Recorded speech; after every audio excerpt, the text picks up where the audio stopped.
ay ca ma daal di ci bégal nag kii di Mbodje na nga def waay barki démb ba léegi maa ngi toog di leen xaar waay kan ngeen di yegg si ay ca ñëwuloo di ci bégal nag képp koo xamante ni yaa ngi déglu fi mu toll nii nag xam ngeen ne souvenir ba la ko dégg rek li muy wane dafay bari dañuy bëgg rek képp koo xamante ne rek yaa ngi déglu fi waaye mënti nekk rek ci genre musique yi ngeen xamante ne mag ñi yàgg nañoo liggéey loo xamante ne du jeex mukk ci àdduna uyul bi maa bég ngeen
waaw waaw way waa ngi acca ba bàkk Ndakaaru Njaay musique rek kay dëgg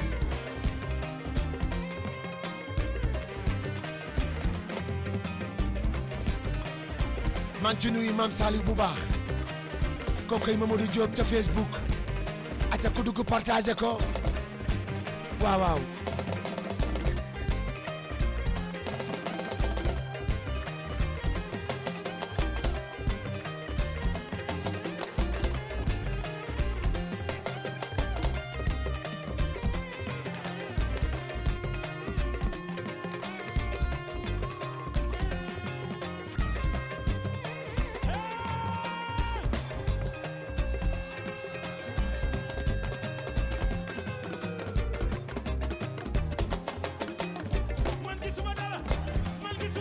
dootoo gis Youssou dootoo gis waaw doo gis Tay Mbay doo gis Youssou doo gis May Jay dootoo dégg ay ca leen ma tàmbaleeti extrait ak sa borom fukki penc ak ñaar jaloore leen fas yéene waxtaane tey démb waral tey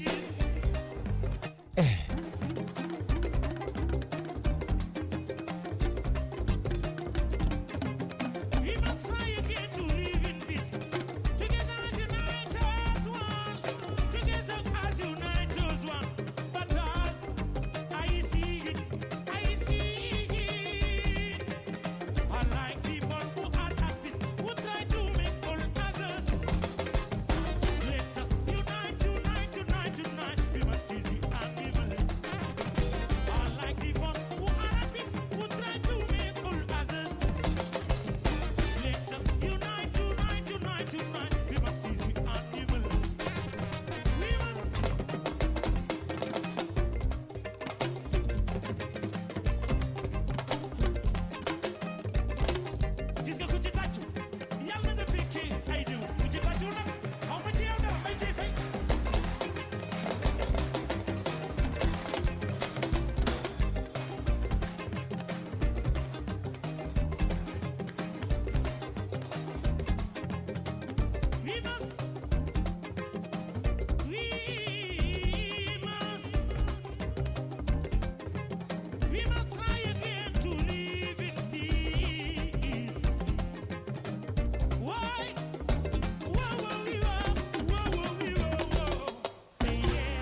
foofu moom xumb na de yes sir.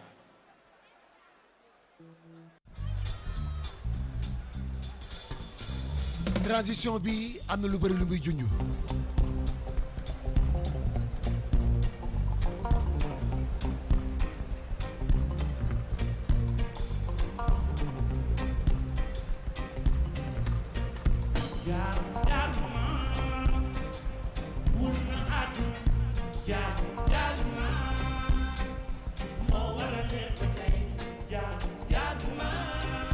jaar-jaaru maam boobu nag tey ki ñu fas yéene waxtaane jaar-jaaram Kokoy Paco, un artiste qu'on ne présente plus en sénégalais, sudiste, fier de l'être à travers le monde. Il a brandi le drapeau du Sénégal, ambassadeur qu'il est, de retour chez lui, oui, pour se ressourcer, éventuellement préparer aussi son retour vers le Grand Nord. Mais avant muy dem rek justement dañuy profiter rek ci occasion bi la daal di koy recevoir tey dalal ko di ndaanaan boo xamante ne kenn dootu ko présenté kenn. Youssou ñëw na ci reggae. dëgg la woy na mbalax léegi waaye da ko fa fekkoon moom mu def ca jaloore kooku di Paco waaye moom it ba mu génne bitim réew gis nañu muy yëngu ci style bi nga xamante ne musique internationale la jaar-jaaru maam am na solo trop waaye tey la ñu fas yéene waxtaane léegi ñu après cette chanson jaar-jaaru Paco.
King FM. Le son nouveau, c'est ici. Et pas ailleurs. La musique, c'est nous. Suivez-nous sur notre site web www.kingfm.sn.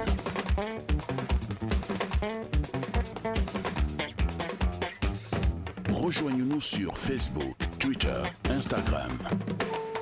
King FM, première radio digitale du Sénégal.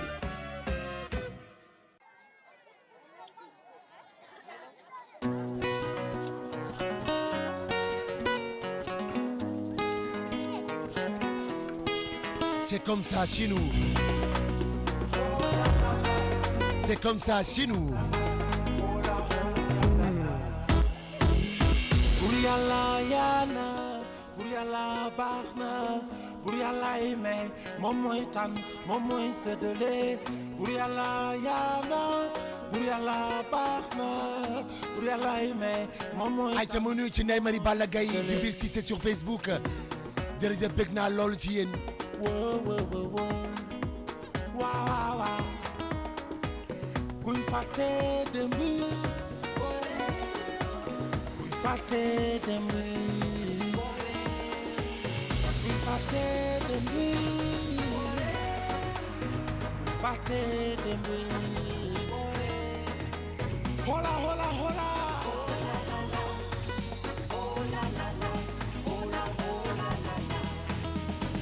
sàmm sa ngor yow waaw waaw waaw waaw nanga sàmm sa ngor yow waaw waaw waaw waaw nanga sàmm sa ngor yow waaw waaw waaw waaw nanga sàmm sa ngor yow waaw waaw waaw waaw nanga sàmm sa ngor yow waaw waaw waaw waaw sàmm sa waxin sàmm sa jëfin bañ a fàtte sa devoir.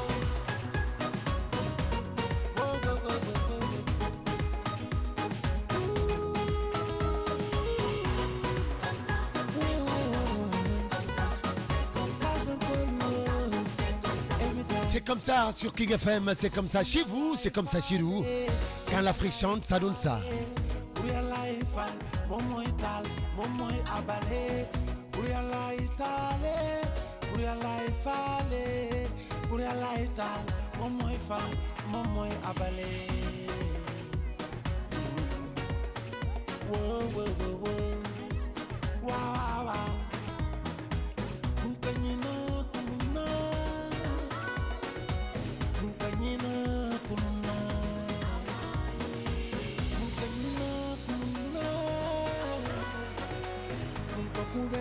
Sare hola hola hola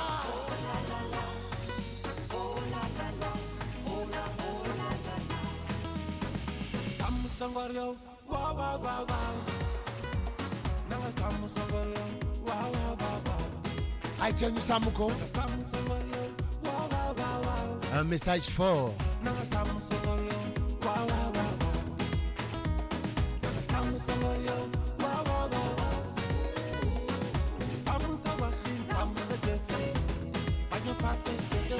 Il est 17h17 sur King FM 99.4 Dakar. Alors ki nga xamante ne tey jaar-jaaram moom la ñu bëgg waxtaane rek muy Paco Diatta doomu Sénégal. Paco Diatta instrumentiste, Paco Diatta chanteur, Paco Diatta aujourd'hui mën nañu wax lyriciste, quelqu'un qui a beaucoup fait déjà pour le Sénégal balaa mu fi doon bàyyeeku dem bitim réew te terewul bi mu ñibbisi Sénégal il a tout fait. Mais ñun nag xam nga dañuy bëgg a profiter pour que yéen ñiy déglu ak yéen mélomanes yi ñu mën a root rek ñu nit balaa ñuy delluwaat ñoom ñu root ba doyal. léegi nag ñu daal di koy dalal rek Paco grand Paco na nga def. waaw jaajëf waay jaajëf kontaan nañu lool. mais ñoo la gën a kontaan grand. vraiment kontaan nañu excited.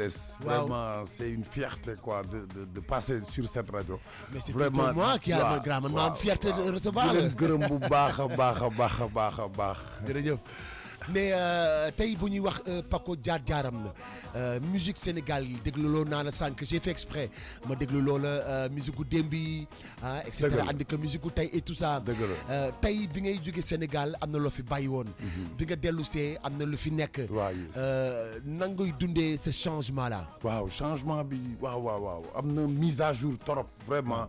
te maa ngi ciy rafet lu baax di remercier sama mbokk artistes yëpp ci liggéey bi ñu def. bi nga xam ne am na déclic quoi yéeg ci beneen dimension. à jour comme ordinateur bu ñu def ay pilote. vraiment c'est félicitations quoi pour tout ce travail. jaajëf mais tey booy xool musique jaar nga ci Ndiaga Mbaye. musique am bi bëgg dëkk ba ñu dem daa sori. voilà nañu muñ production nañu muñ bu Jololi moo ko produiroon en fait. Jololi waaw voilà. moo ko produiroon ak grand Cheikh Tidiane Tall plus yàlla na ko yàlla yërëm ak moom ak Ndiaga Mbaye. mais tey bu ñu ñëw ci jaar bi tey grand Cheikh Tidiane Tall. lan moo la gën a marqué ci jëmm jooju. waaw vraiment ci arrangement yi ak baaxaayam. ak yaatuwaayam. waaw parce que bi ma ñëwee daf ma accepté xam nga yaatal ma aussi. ci bagages yi. ubbil ma yenn clé yu bare. donc voilà ñu ànd nag def production yooyu yi may wax ni yëpp production yi. moom laa ko jot a defal. donc Bakarek Daraman bu Dial Mbaye. Bakarek Daraman Dial Mbaye. mooy bete. moom it la woon sax quoi en fait. Dansal à l'époque Dansal boo ko produiroon et puis Pelo moom laa mujj def ak Dial mooy ñetti production. Ndiaga Mbaye moom muy nañu muñ. teg si Ndeye Fatou Ndiaye Damba Kumba. teg ci voilà ak bagage yu bare teg si Madiodio ñi ngi aussi. yàlla na ko yàlla yërëm mbégeel. ak yeneen ak bagage yu bare plus aussi B1 Africa di def reggae. parce que reggae bi de côté mbalax de l'autre côté. absolument voilà donc voilà quoi vraiment maa ngi fi fekkaat tey benn sorte de musique bi nga xam ne.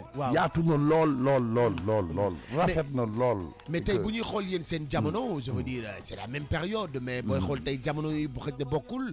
mais lan ma leen doon motiver ba ngeen ne da ngeen di dugg ci musique parce que changement bi am déclic bi am. mën nañu wax ne ci ñi ko transition bi jox jaar na seen loxo booy xool album yi nga wax yooyu yëpp dañu jëlee musique traditionnelle andi ko musique moderne. je veux dire li naka ngeen liggéeyee loolu est-ce que ça a été facile. waaw mélange la woon au début amoon na benn ragal bu ndaw.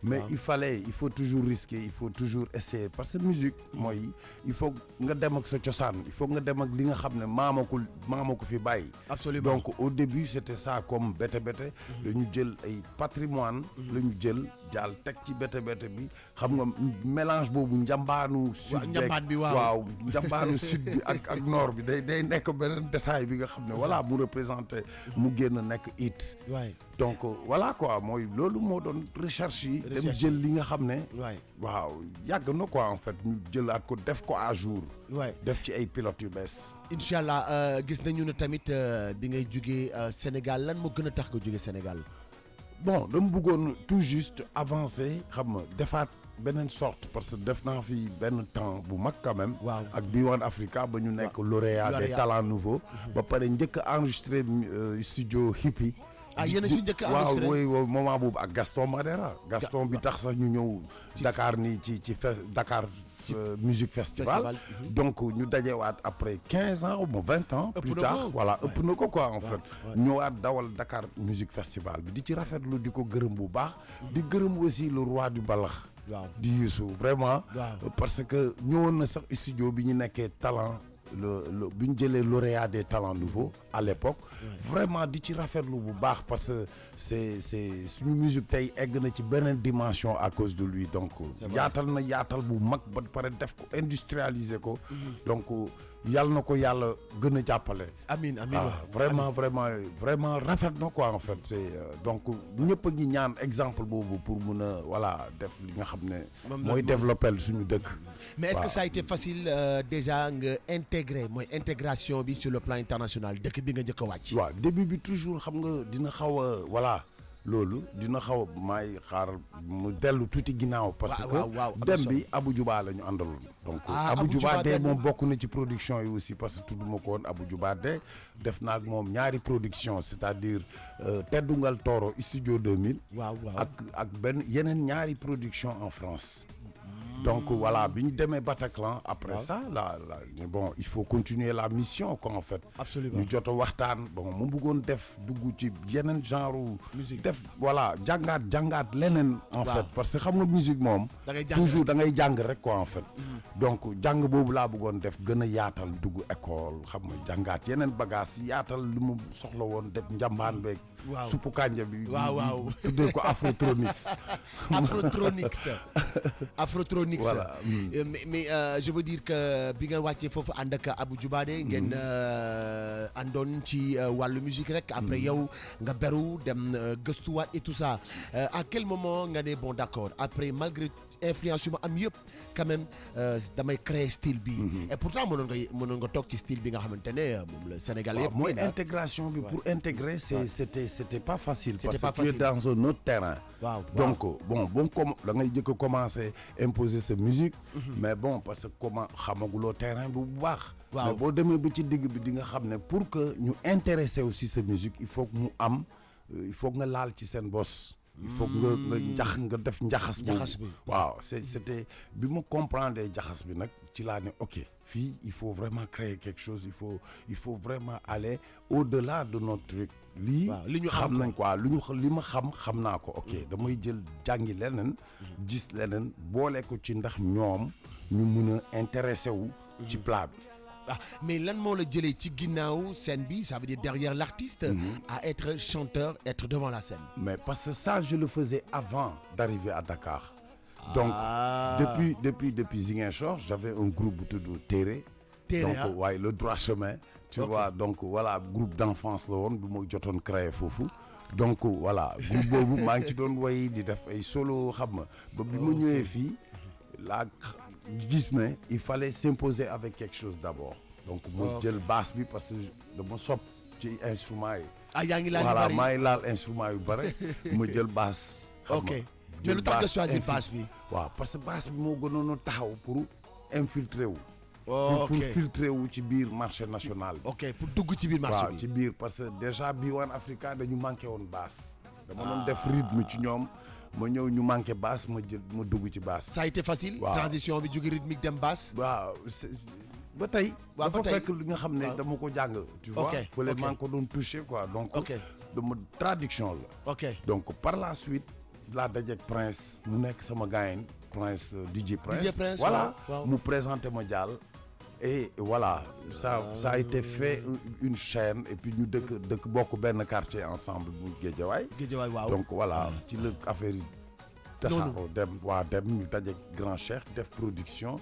voilà production yi di law mu commencé yéeg ci super ndaje yi xaw ma sax ndax amati na yàgg na loolu ah. Grand super ndaje yaa ngi wax lu yàgg. ak guddi géwél yi dama naan taxaw ci kaw. wax nga dëgg. gars yi chanteurs yi di changer quoi en fait. bon waaw. voilà jouer ba fay spectacle bi à Sorano. Sorano wax nga dëgg guddi géwél yi xam nga yooyu tey xale yi déglu xamuñu ko moo tax parfois damay wax toujours que ne musique am na histoire. dëgg la ñu ko bind c'est vrai que ne ñu bëri bëgguñu wax bëgguñu sax feeñ. ça c'est vrai. yabuñu médias yi ils sont Dëgg la, dans leur dëgg coin la, ñun ñoo rey làmmiñ rek nekk ci télé yi di wax ak rajo et tout ça. mais vous avez écrit l'histoire. tey bu ñuy xool tey ci wàllu jaar-jaar bi ba nga xamante ni ñu ngi fi lii yëpp di ay ndaanaan. ñu ngi fi lim koo fi lim rek ndaanaan kuli fadril la vraiment. mais bi nga demee bitim réew. nga ñëw nag créer ce style de musique. Ouais.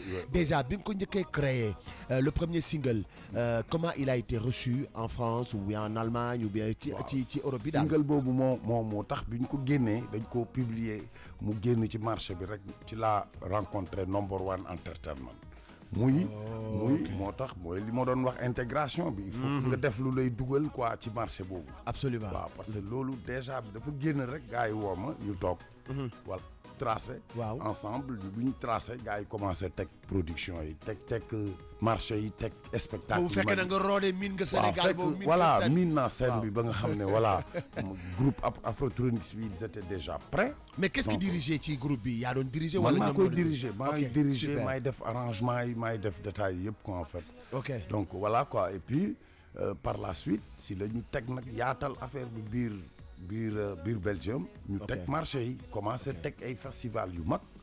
waaw mu nekk ñu teg ci ren mu joué def partager la scène ak Kimani Marley. Kimani tu Marley vois di doomu Bob Marley. Waaw. mu nekkoon guddi bu mag. ak ñoom Kokoti Eddie Kenzo. Eddie Kenzo Voilà. Eddie Kenzo waaw. tu vois ñu def aussi Bomba Clat di festival bu rëy. Absolument. bi nga xam ne Anthony bi moo fa doon headliner you know. oh voilà Anthony bi Anthony bi tu vois ak yeneen artistes yu jógee un peu partout dans le monde. donc voilà ba pare ci biir Anthony bi sax maa ngi gërëm sama mbokk Casase yi aussi. Waaw. ñi nga xam ne waaw Casase sénégalais. ñu ngi ci kaw. waaw. Casamance Culture Compagnie benn label bu bees la. ok donc ñi nga xam ne ñu ngi ñafe quoi ñoom sax war nañu indi Anthony bi Dakar ak Casamance. ok tu vois le 24 je pense que mu ngi fii. Le 24 décembre, décembre. Ok. et puis le 28 mu ngi Casamance quoi. ah super waaw ça donc super. vraiment mu nekk waaw. di leen encourager quoi duñ continuer super. affaire il faut ñeme quoi parce que marché bi aussi il faut nga ñeme ko. waaye foog nga ñeme ko c'est pas il faut nga évident. ñeme ko yombul mais bon voilà. D'accord. c'est voilà quoi. C'est important. noonu la détail yi demee ñu Ok. dem aussi def défi wine Defi Wine waaw waaw. Defi Wine muy compétition mondiale de windsurf. ok Il y avait, voilà, c'est la plus grande course. waaw. Tu vois, compétition Sure. mondiale de windsurf. Donc ma daje fa ak Gypsy yi sax Gypsy King. waaw ñoom ñoo Gypsy ma King. accompagné voilà. waaw ci boobu guddi grand boobu. dégg nga guitare ba doyal boobu. waaw boobu Gypsy moom parce dafa que c'est des seigneurs. non de la guitare. beneen affaire la ay musiciens yu doy waar sax. Ouais. yu yàgg ci musique yàgg ci scène bi aussi. super. parce que yooyu yëpp rencontre yooyu yëpp expérience la quoi en fait. Donc il y avait 1500 coureurs.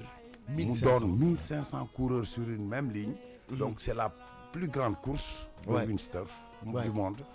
Donc voilà quoi di ci war naa fa jouer sax déwén. parce que Inch'Allah. bu war nañ ma pour déwén incha allah. ci Super. kàttanu suñu borom. super jóge super. foofu après continuer dem la fête des jumeaux.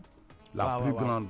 aussi nekk fa le premier africain après 25 éditions. waaw. waaw 25e édition bi. donc di rafetlu daal ma xam bien, ne. c'est oui, bien. toujours boo demee fenn. il faut toujours mooy mix bi tey dafa am solo. waaw. waaw jël benn fii jël bële fële. voilà c'est hyper important. Exactement. Ah.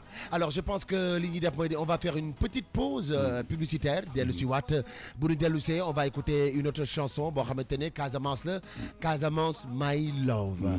Allez à tout de suite.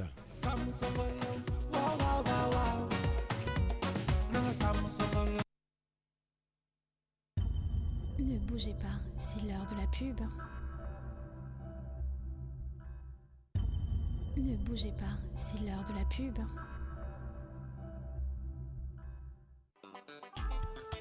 gën naa xéwale ak Orange Money ak Orange Money fay leen seeni facture SDE Sénélec ak recharge Woyofal ma rapido dalee ko ci 100 francs CFA dong waaw coono jeex na fay leen seeni facture ak Orange Money ci dièse 144 dièse mbaa ci seen application Orange Money te loo leen ci xamul ak Orange Money délai bu weesu terewu leen a fay seeni facture réabonnement Canal Plus facture Sonatel ak Teronga nag doo leen ci fay dara li ci dàqati fii ba le 8 décembre saa soo leen fayee seeni facture ak Orange Money mën ngeen am chance su gagné benn ci 10 enveloppe fukki junni yi ñuy maye bés bu ne Orange Money moom rekk la ci dièse 144 dièse. Orange Money est un service de Orange Finance Mobile Sénégal. Orange.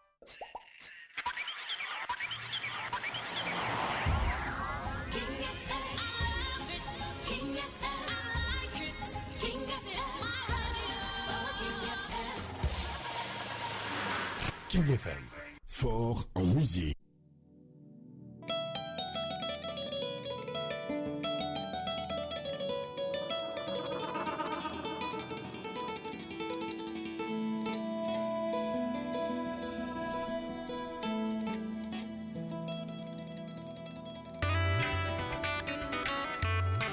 L'artiste Paco Diatta, Casamance My Love. Casamance mon amour couture Casamance mon amour Casamance mon amour couture Casamance mon amour ah Casamance mon amour ah Casamance mon amour Casamance mon amour ah Casamance mon amour hakilo ye mun tiñatini hakilo le katara hakilo ye mun taratini hakilo le katiña ni hakilo mataralu ala masaba batadalu kaza monam al kaza masaten gundi kaza masonamu kaza masonamu mobulo ye munke tini mobulo le kaponi mobulo ye munke tini mobulo le kaponi ni mobulo mabulilo ala masaba babunilale kaza monam al kaza masaten gundi kaza masonamu kaza masonamu kaza monamu al kaza masaten gundi kaza masonamu kaza masonamu kaza di masa mon cœur kaza di masa my love kaza masonamu kaza masonamu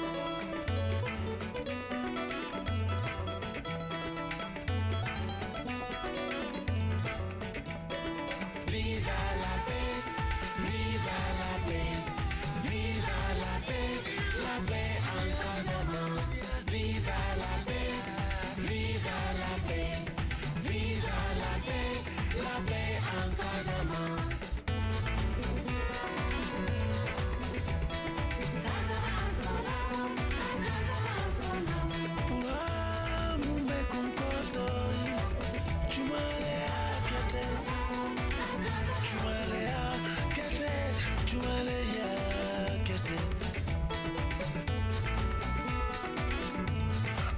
la paix, on danse, on joue, on chante, tous ensemble au travail, la main dans la main, les enfants à l'école, ensemble, cœur à cœur, ensemble pour la paix, ensemble, travailler, travailler, travailler, travailler.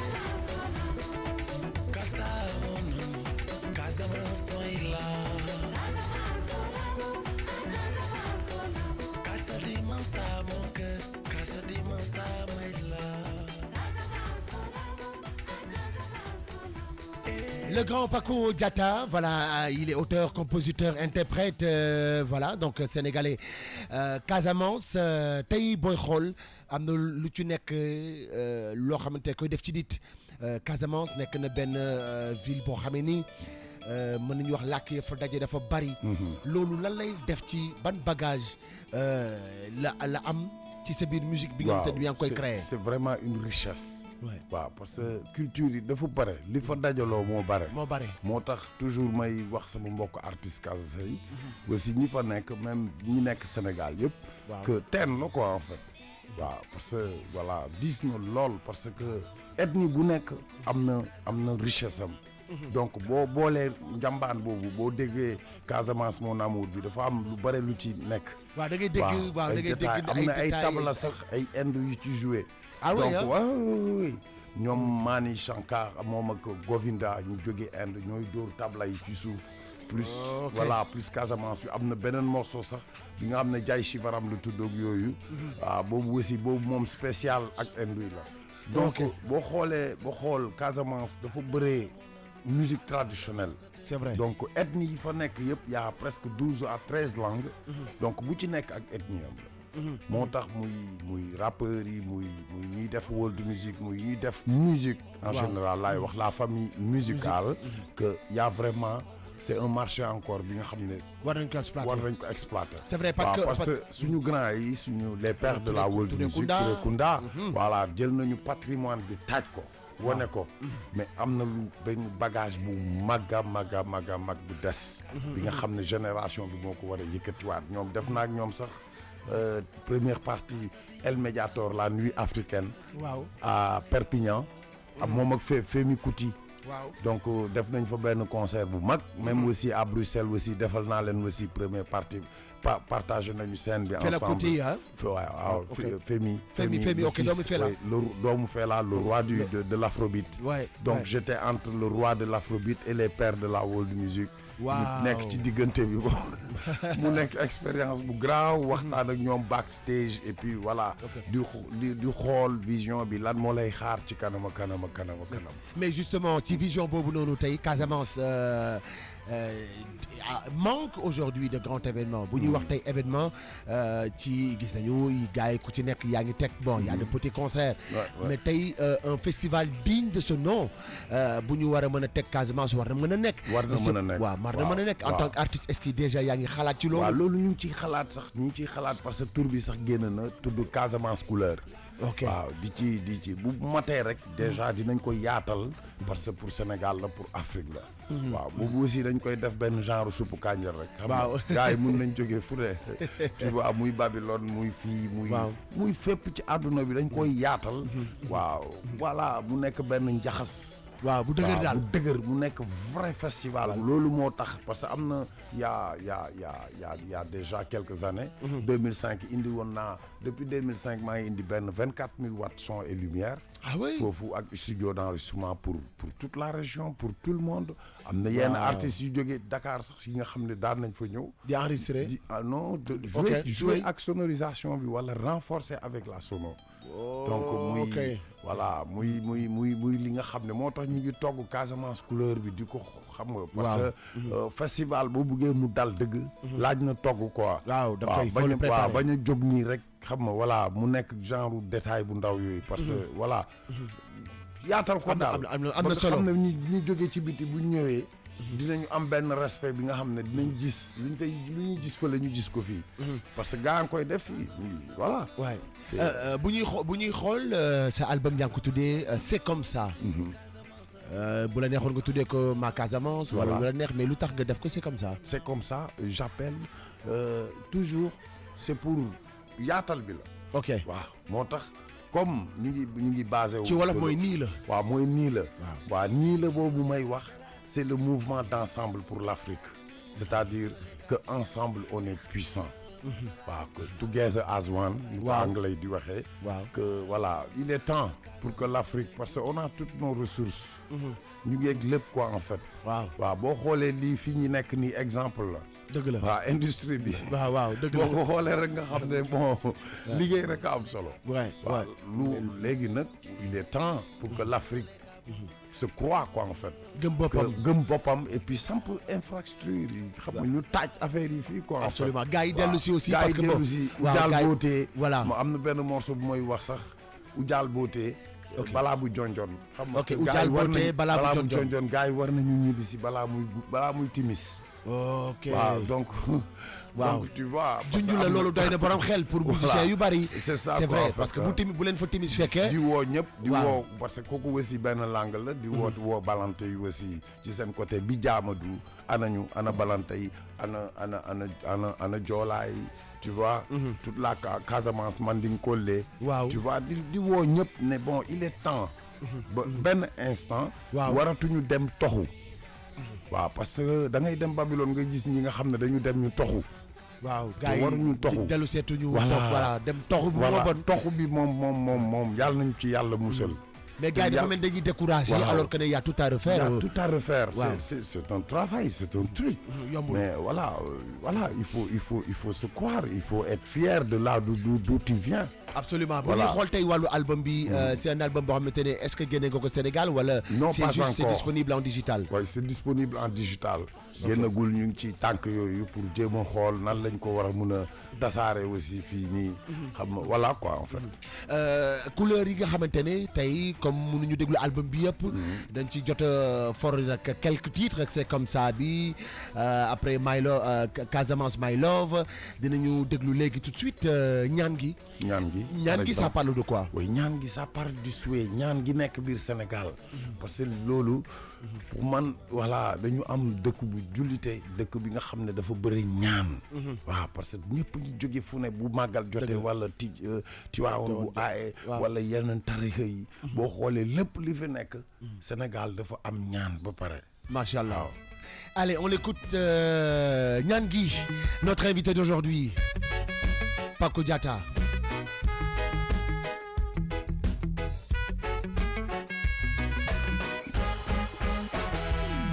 nañu góorgóorlu te ànd ak tey xool ba fa ñuy mujjee nañu góorgóorlu di jaamu Yàlla roy ci Rasulullah nañu góorgóorlu te ànd ak tey xool ba fa ñuy mujjee nañu góorgóorlu di jaamu Yàlla roy ci Rasulullah jëme muñ te xam ne àdduna tuwaay fagaru teel a dëdd jëme muñ te xam ne àdduna tuwaay fagaru teel a dëdd sëriñ bi ñaan na fi ñaan ju nangu ñaan ju nangu waa réew mi ñaan na fi ñaan ju nangu ba aajoy fajo sëriñ bi ñaan na fi ñaan ju nangu mooy teewaayu falo falo ñaan na fi ñaan ju nangu ba fal ñu falo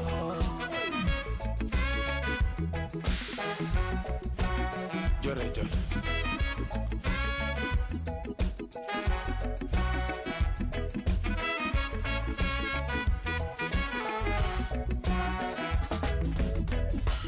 akasa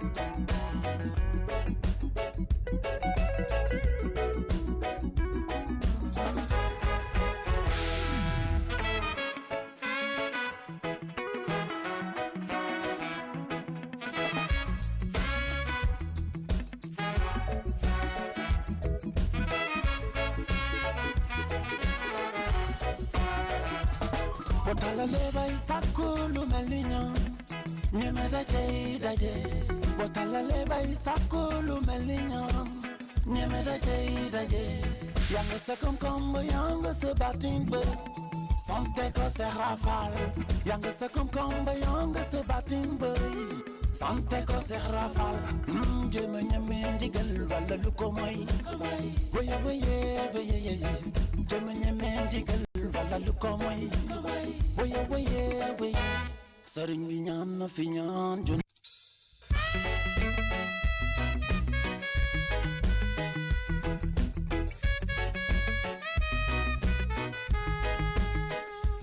way wey neex moo tax sama yaram daw rek ma ñabasaat ko Fallou ñaan na fi ñaan gu nangu waay ne leen amin fa faw waaw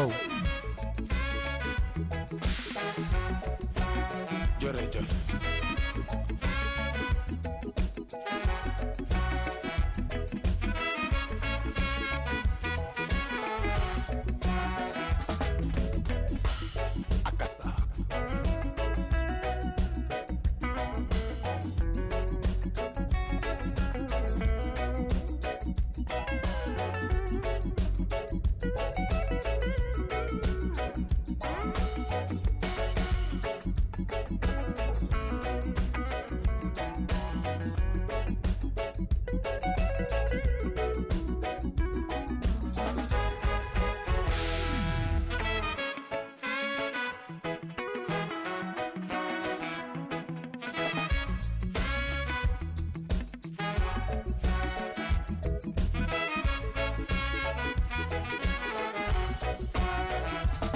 Botalale bay sakku lu mel ni ñoom ñeme daje Botalale bay sakku lu mel ni ñoom ñeme daje Yanga se komkombo yanga se batimbe Sante ko se rafal Yanga se komkombo yanga se batimbe Sante ko se rafal Jeme ñeme ndigal wala lu ko moy Weye Jeme ñeme ndigal wala lu ko moy Weye Sëriñ bi ñaan na fi ñaan junango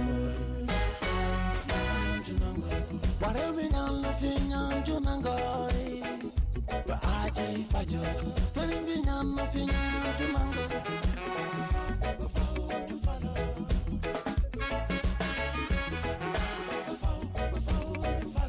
Sëriñ Fallu ñaan la fi ñaan junango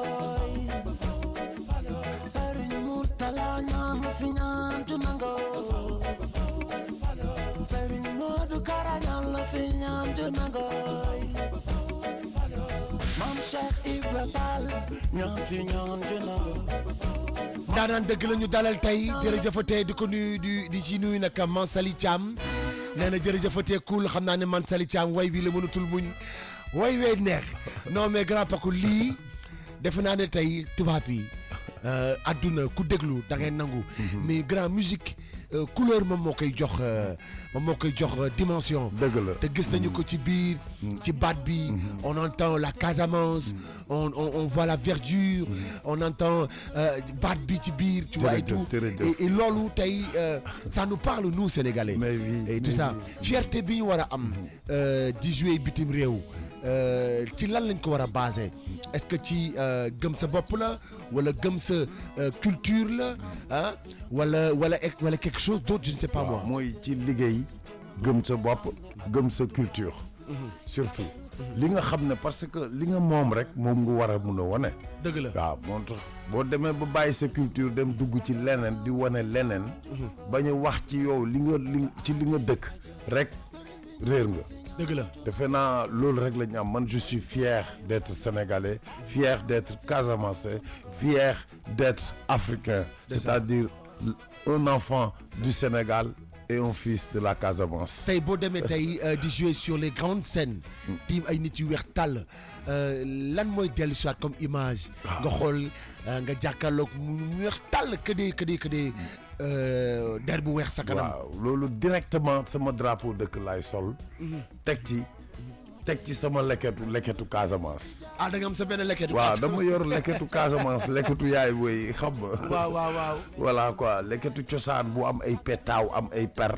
boobu yaa ko ma defar loolu waaw parce que kooku suñu maman yi moom la ñuy sol bu ñu nekkee ci tool yi nekk ci couleur la quoi pour Casamance. Absolument. donc voilà foo ko sol ak pétaw yi directement dañuy xam ne bon fii la kii moom direction bi day leer quoi fierté bi. Ouais. plus aussi drapeau suñu dëkk drapeau Sénégal. donc muy ñaar yi xam nga porté lépp ak couleur africaine. Absolument, absolument. Tey bu ñu xool sur la scène internationale bëri na ci ñoo xamante ne tey moom laay wax ay artistes sénégalais lañu. nekk di jouer bitim réew. Tey yow lan nga mën a ban conseil nga mën a jox jeunes musiciens sénégalais yi fas yéene dem un jour bitim réew. mooy l'intégration booy dem. fexeel daal ba bul réer. ba fexeel ba yor sa culture. ba pare intégré wu. intégration bi mooy nga préparer njaxas bi. waaw kooku c'est hyper important parce que boo njaxasee rek ñu fekk si la. ubbi créer beneen musique et tout ça beneen musique nga créer c'est-à-dire ubbi musique bi mun nga sax bañ a créer beneen musique mais ci sa biir musique war nañ ci sentir seen bopp. waaw parce que xam nga nit fu mu sentir boppam rek. waaw day bokk. absolument voilà loolu lu am solo la. dëgg la kooku c'est la technique la plus rapide. pour vraiment pour nga dugg quoi waaw pour nga accès sax même ci musique internationale bi. ñu koy def fii yëpp ñi nga xam ne ñu ngi voyager. tu vois dafa am benn sauce. waaw bi nga xam ne bi ñu ciy yokk. te sauce boobu moom moo leen di tasaare si monde bi. mooy jommal tubaab yi. voilà je veux dire mais tey dañuy gis tamit am na benn instrument bu mythique boo créé. à partir de pédalu guitare. pour dafa génne voix pour mixture bi. waaw loolu tey moom mooy. kooku li voice waaw kooku benn couleur la bi nga xam ne. bi mu commencé Afrotronics. waaw laa jël li voice créé si jël jaxase ay effets ay différents effets. def ay recherche ci biir pédale bi. ba créé ci benn couleur voix bi nga xam ne day nekk ci morceau yi day bokk. ci li nga xam ne day bokk comme ci techno ñiy def techno ñiy def house donc marché yooyu yëpp da nga ciy mën a dugg. tu vois parce que boo ci jëlee benn sonorité.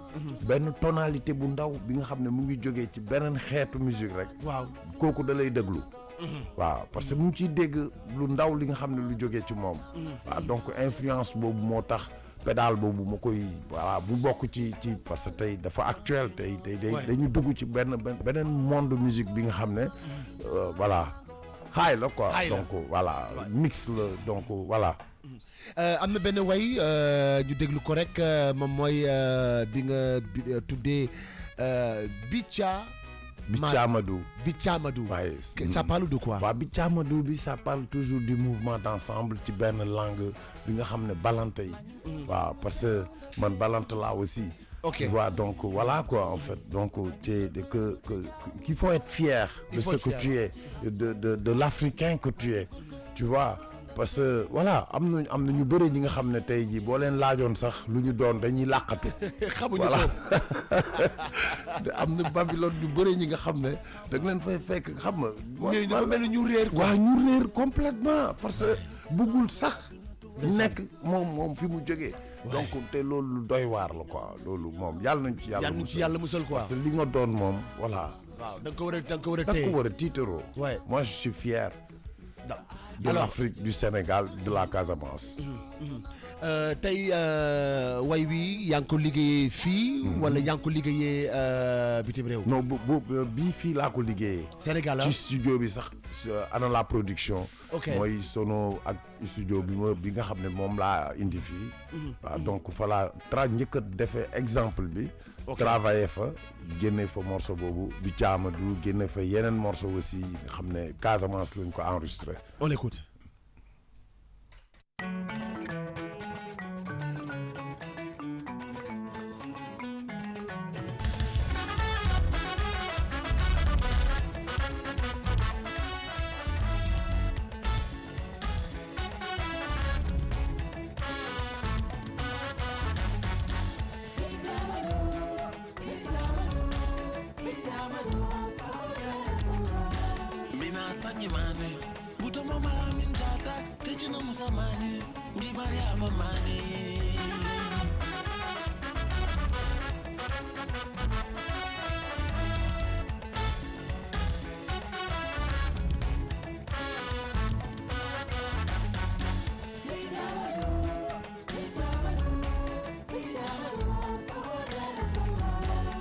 Tomo malu jata Tejela sigi gala Digi chinde mani Sanjay mani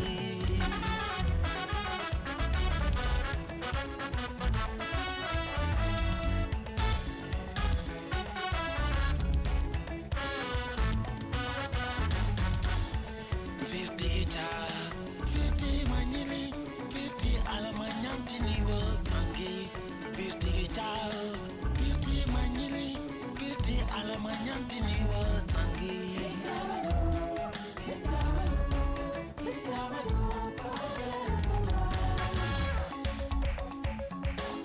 Tafo hoya, ligi hoya, tombo hoya, sanya hoya, sisi golo, ligi jimbe sanjai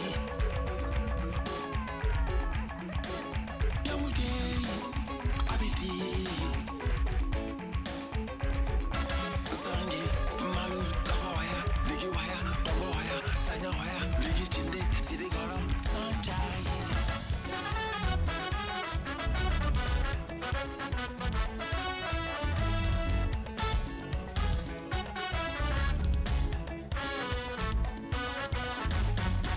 Ngafakigi chadama, nangi chagelawa, fang bang aja, nang bang aja. Waya waya, waya waya.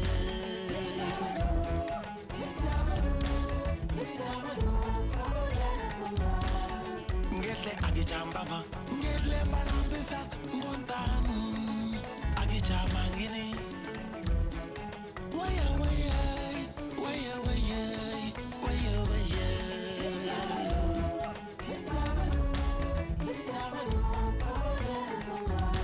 Ngafakigi jadama, nangi jadama, fang bang aja, nang bang aja. Ngele agi jambama, ngele marambisa, kontan, agi chamangini. Waya waya, waya waya.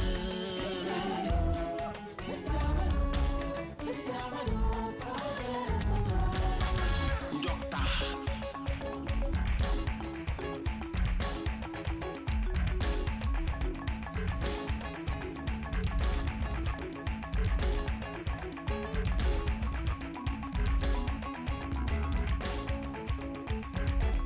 Tafo hoya, ligi hoya, tombo hoya, sanya hoya, sisi golo, ligi chinde, sanjai, yamude abiti mani. Waya waya, waya waya.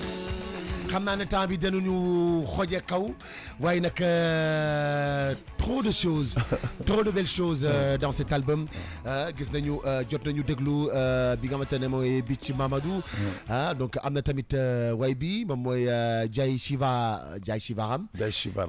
Jai Shivaram ça parle de quoi? Ça parle, c'est vraiment une phrase indienne. Ça parle du Tout-Puissant. Du Tout-Puissant. Waaw. nañ ci déglu aslëf tuuti ma mosal ci gaay tuuti.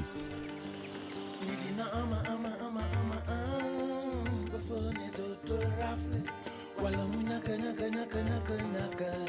ba fone dootul am buur Yàlla ko bindoon buur Yàlla ko dogaloon Jai Shivaram Jai Shivaram oh Jai Shivaram Jai Shivaram Jai Shivaram Jai Shivaram su ma leen may album bi yëpp da ngeen am lu leen neex du ma leen may album bi yëpp dama leen ni mosal rek ngeen xam voilà album bi mën nañu wax ne incha allah xam naa ne dinañ ko mën a génne Sénégal am nga ci biir Oujal Beauté. Oujal Beauté lan lay tekki. Oujal Beauté mooy actuellement ñi demoon yëpp. na gaa yi waaw na gaa yi jéem a xool nan la ñu war a mun a delluser balaa muy timis. oh ok waaw je pense que jot nañ ko comme ça waaye. ouais alors xam naa ne nag comme ni ñu koy waxee grand li duuf yëpp xajul ci. dëgg la bi mais dagat nañu ko et tout ça. En tout cas ça a été un plaisir. tey lan ngay wax sénégalais yi quels sont tes projets ak ton dernier mot.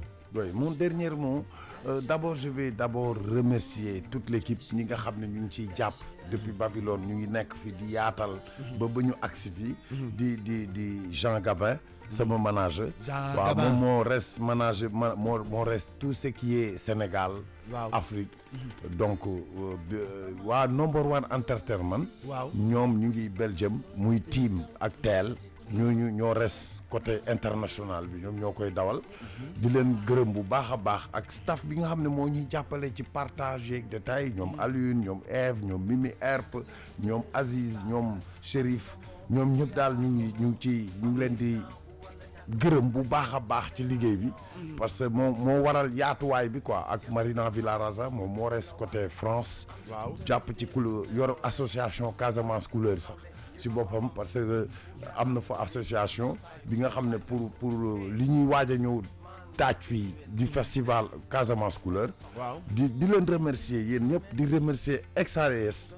vraiment man kontaan naa quoi. mais maa la gën a bég waay grand. mais waaw da nga taayit nag yow da nga taayit da nga saf.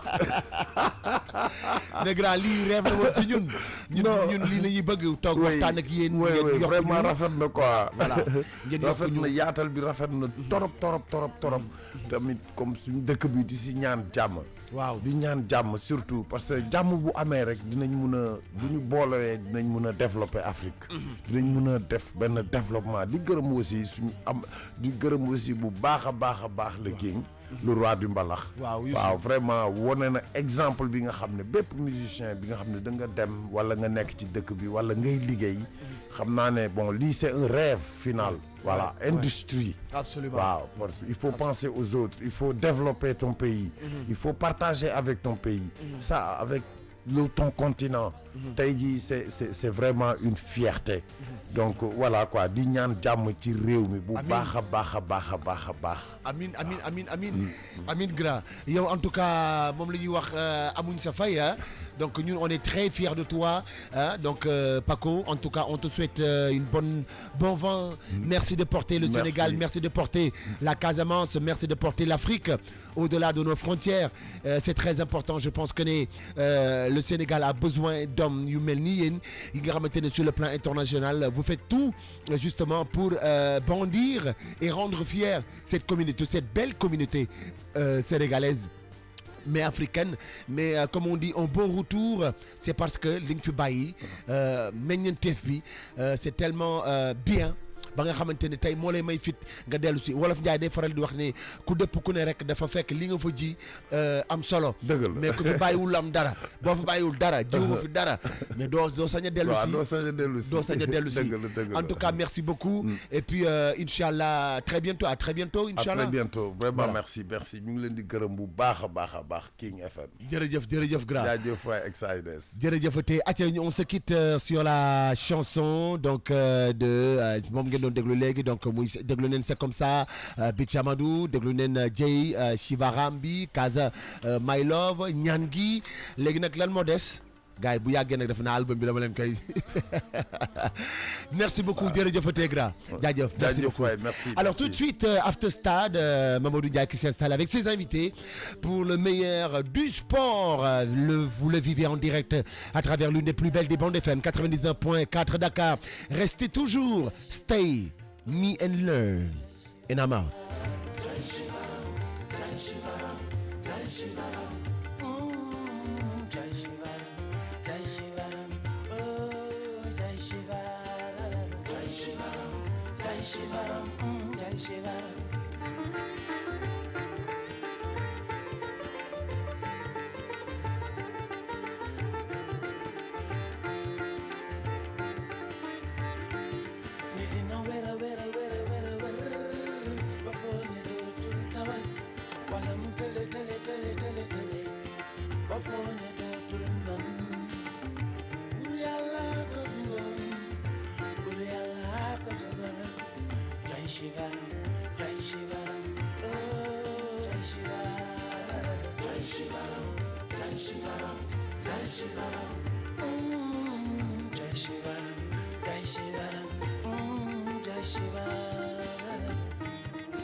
ko moom am bay naagu wala ñàkk bay sàcc ça sert à rien yem te gëm xaar sa wërsëg la war am di tuutal ni ndeef du néew doole wala si sa nawle ngir am amam pour yàlla ko ko dénk ndax saay ko soxlaa jël ko hey maan te yéwén teylu bañ a soxor lu mu metti metti metti metti doon dogal yàlla ñu lépp lu yàlla bind ab jamono si dara dafa fekk moo ko bindoon waaw waaw kenn mënu si dara